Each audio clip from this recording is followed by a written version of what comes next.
Otra de tus facetas, y ahora continuamos porque quiero hacer un pequeño inciso, ahora continuamos con las investigaciones económicas.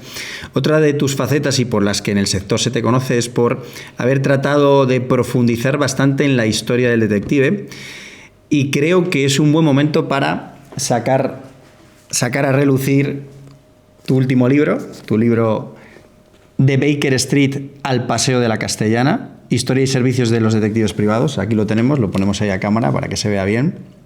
Super libro. Cuéntanos un poco de qué va el libro. Bueno, España es un país que no se puede sentir orgulloso de los libros de ensayo que tiene sobre la profesión de detectives privados. Somos un país donde tenemos grandes compañeros y grandes colegas que desde el inicio han escrito novelas, pero muy pocos han escrito libros de ensayo. Entonces tenía mucho interés en dar a conocer primero el antiguo detectivismo, como me gusta llamarlo. El antiguo detectivismo para mí sería todo lo relacionado con antes del año 1951. ¿Quiénes fueron las personas clave antes del año 51? ¿Quiénes fueron las agencias clave? ¿Hubo colectivos? ¿Cómo se anunciaban? ¿Cómo eran los anuncios? ¿Cómo elegían sus nombres? ¿Qué países sirvieron de modelo? En este caso sirvió de modelo, por ejemplo, Estados Unidos, Francia o Inglaterra, que fueron nuestras grandes fuentes de información. Si bien en España comenzamos 50 años más tarde, por ejemplo, que en Francia o que en Estados Unidos o que incluso en Reino Unido.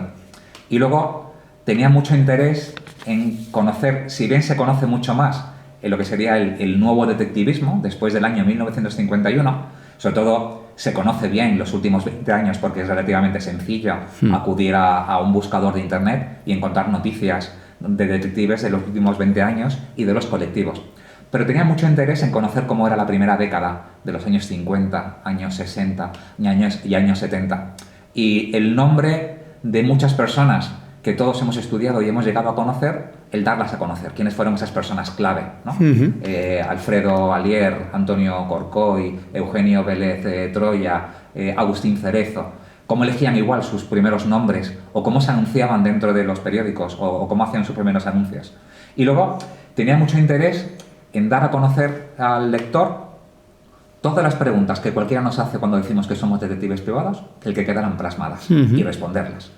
No solamente es si tenemos pistola, si podemos investigar asesinatos, sino son más de 30 preguntas con su correspondiente respuesta. Y luego sí quería de algún modo el difundir la profesión de un modo muy práctico, y es contando 50 casos, pero de una manera muy breve, solamente en 3 o 4 líneas, contando un caso, ¿no?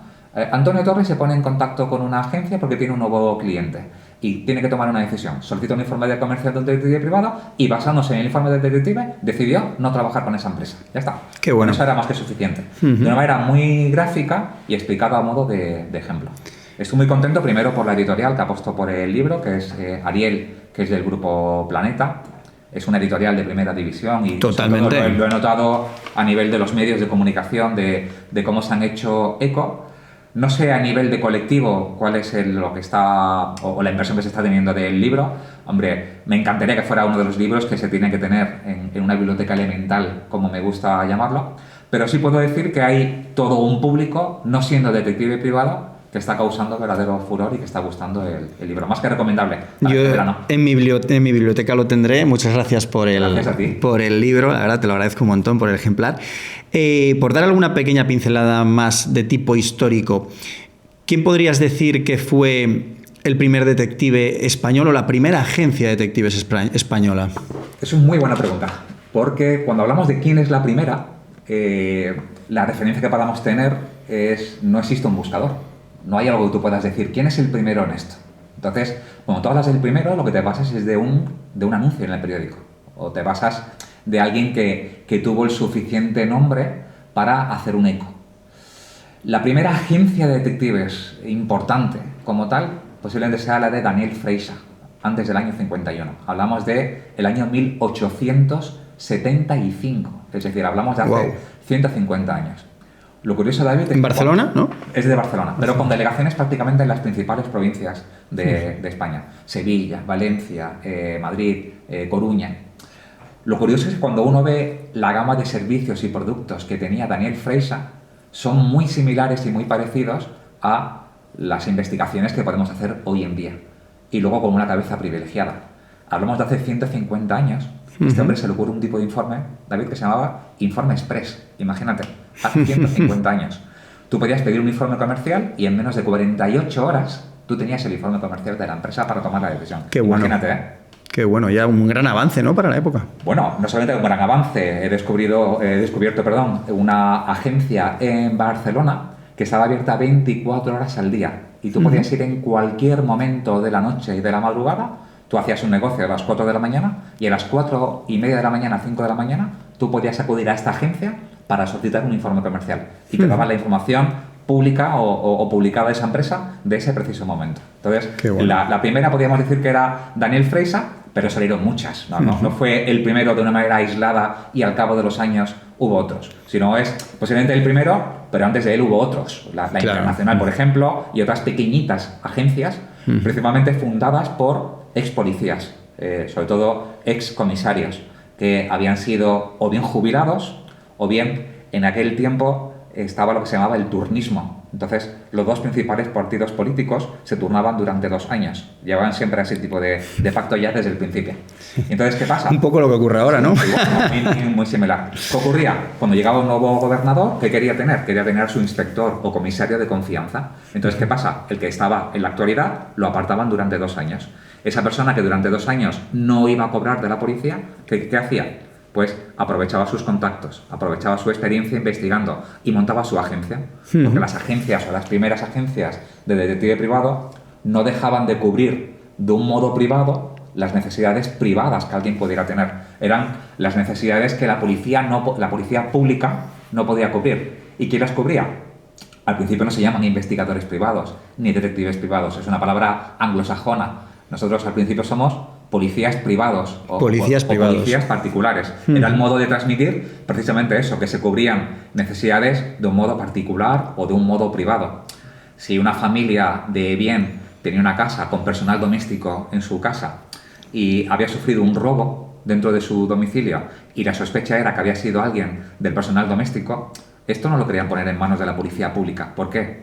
Porque preferían guardarlo a nivel de discreción, que la voz no se corriera y que esto no se supiera. Cuando tú lo ponías en manos de una agencia de detectives privados, te aseguraba esa discreción.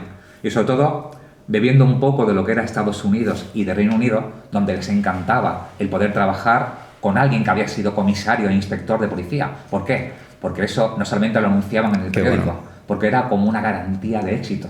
El trabajar con una agencia de detectives privados, que quien estuviera detrás era un antiguo inspector de policía o un antiguo comisario, era como una garantía de que el caso iba a llegar a buen término. Ahí se ve cómo las competencias han evolucionado, porque nosotros ahora mismo, en tiempo actual, año 2025, no podemos investigar delitos perseguibles de oficio, ¿no? En este caso, no podríamos investigar un caso así. No, de hecho, antes del año 1951, los detectives privados sí podíamos hacerlo. No quiero decir cercano al año 1951, pero, por ejemplo, uno de los referentes que tenemos que tener... ¿Se podía investigar un asesinato? Sí, de hecho, Enrique Cazanev es un detective privado, para mí, de mis favoritos.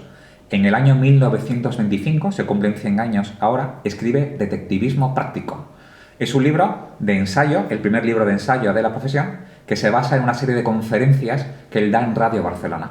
Y esas conferencias no solamente ayudaban a divulgar y difundir lo que es la profesión de detective privado, él daba las técnicas de investigación, explicaba cómo nos teníamos que disfrazar los detectives, sino explicaba asesinatos que él había resuelto. Es decir, los detectives privados sí investigaban, él tenía un gabinete de criminología propio en su propio despacho, con todo el instrumental necesario para resolver un caso de asesinato, ¿no? Qué bueno, qué bueno.